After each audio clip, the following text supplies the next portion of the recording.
How's it going? I'm Coach Collin Castella, founder of Shot Mechanics Basketball, and I'm here today with Noah Basketball to give you tips to get more shooting range on your jump shot. All right, through a Noah Basketball, through the Noah system, we've tracked and logged millions and millions of shots. And the number one key when it comes to hitting shots is having that perfect arc on the fly to your ball. Somewhere around 45 degrees is kind of that perfect arc. Now, the issue with shooting range is most of the time when players scoot out, to get more range, they bring their arc down. And again, a lower arc generally means a lower shooting percentage. And so, basically it's just mathematics. A smaller target area it sees, and then it's gonna be harder to hit shots. Today what we wanted to do is we want to give you a few easy tweaks to your shooting form that you can do to not only get more power, but also not sacrifice that arc that you need. So the very first thing we want to think about starts with our base or our foundation. So a lot of coaches teach when their players catch the ball that they want to square up to the basket, meaning 10 toes to the rim. Now this isn't super great because number one, it limits your power quite a bit, and number two, it's also going to limit that arc. And so here's a little test that you can try. If you put all 10 toes on the line and face them towards the rim, if I raise this ball up, my shot line in my shooting pocket, you can really feel this shoulder tension right here, right? So as I come up, I can feel my muscles pulling down on this shoulder, and then it kind of makes it hard to get this full high release. You can imagine if we have that tension pushing down, it's gonna be really hard for me to raise my arm to that optimal angle to get that optimal arc, right? So the very first thing we can do to, number one, increase range, and number two, increase arc, is to tilt our feet just slightly off to the side. So if I'm a right-handed shooter, my feet are gonna tilt off to the left. If I'm a left-handed shooter, my feet are gonna tilt off to the right. Now this still is a little bit radical for a lot of coaches, but the deal is it actually optimizes a lot of mechanics together. So not only am I getting more power that allows me to get higher arc, a lot of times it's also going to pull in that chicken wing elbow that a lot of players have issues with as well. I've seen a ton of players that have a bunch of mechanical issues, and a lot of times just by fixing the feet, they get 3 to 4 more feet of range on their shot, and it makes it that much easier, fluid, and they get that optimized 45-degree arc, just like Noah Basketball likes it. So the very first thing, is you want to think about that tilt. Now it kind of depends, some players like a bigger tilt, some players like a smaller tilt. There's varying degrees of success, and it kind of depends on players, body to body and kind of comfort to comfort. So that's probably the first thing that you want to try to mess with is, how big of a tilt do you need to unlock that upper body tension? That way, instead of having your release right about here and having your muscles lock you in, you might be able to get your release here before your muscles lock you in. Again, it's all about relieving that tension so we can get more power on our shot. All right, so the next thing you can do to get more power and range on your shot is to load the basketball a little bit lower in your shot pocket. Now, we've all been to a shooting clinic, right, where we get in a line and we all get in our perfect triple threat right here and we're thinking beef, balance, eyes, elbow, follow through the whole 9 yards. But the problem with keeping the ball up here by our chin or by our chest is that the ball doesn't have much energy to get into the shot. Meaning, if I'm starting it right here, the ball only gets this much movement into the shot. If you think about most other sports, whether it be golf or whether it be baseball or even something like darts, for something to move forwards, most of the time there has to be backwards motion first. So think about if I'm hitting a golf ball right here, if I just started with my club up, it's gonna be really hard to get that straight line and power through the ball. So instead we get that back swing and then our forward swing, right?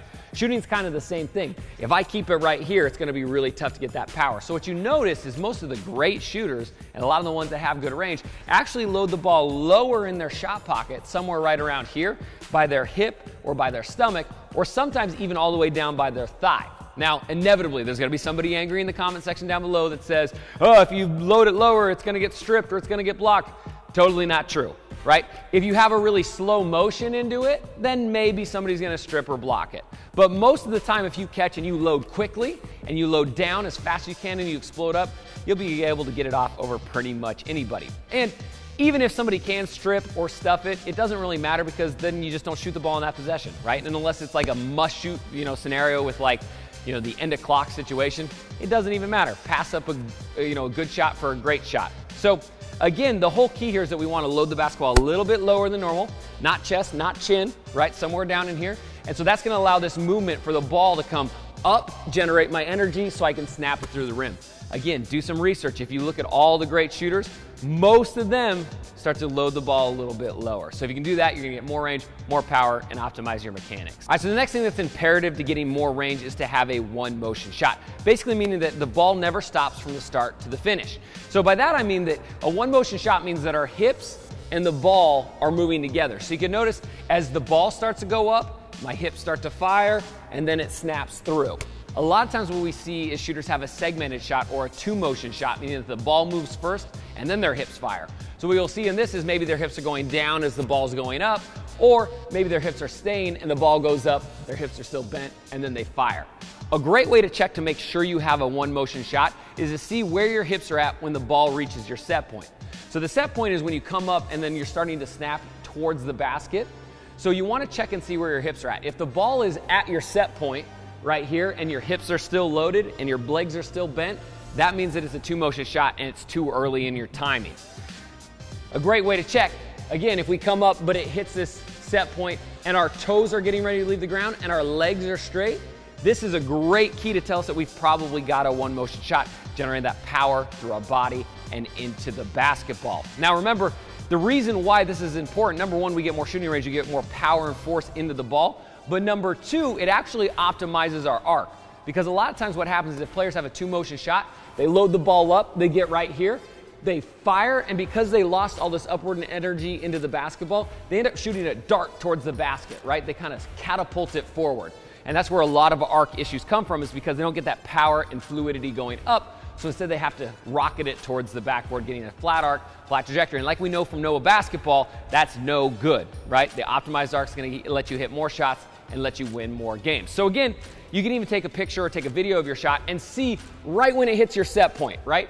That's where we want our hips to be locking out. We want our toes coming off the ground, snapping on the release. Because if we can do that, it's going to perfectly get that energy through your body and into the basketball, optimizing that arc and range. All right, if this video helped you out, go ahead and hit that like button and then hit it in the comment section down below and let me know what sort of video you want to see next. We're going to be producing a ton of content for Noah basketball, and we want to run it depending on what you guys want to learn. So leave a comment in the comment section down below and hopefully we get to it. And if you're new here, definitely hit that subscribe button because we're going to be dropping some serious fire that's going to help you and your team hit more shots. Now, if you're new to Noah basketball, I can't stress it enough. You definitely want to click the link in the description, visit the website, and check out what they got. This is game-changing technology that's really going to kind of, revolutionize the way you think about shooting and the way you train your jump shot. So definitely, link in the description down below, hit Noah basketball up, and let's get you knocking down shots. Again, I'm Coach Collin Castello with Shot Mechanics Basketball, here with Noah basketball today, and until next time, splash on.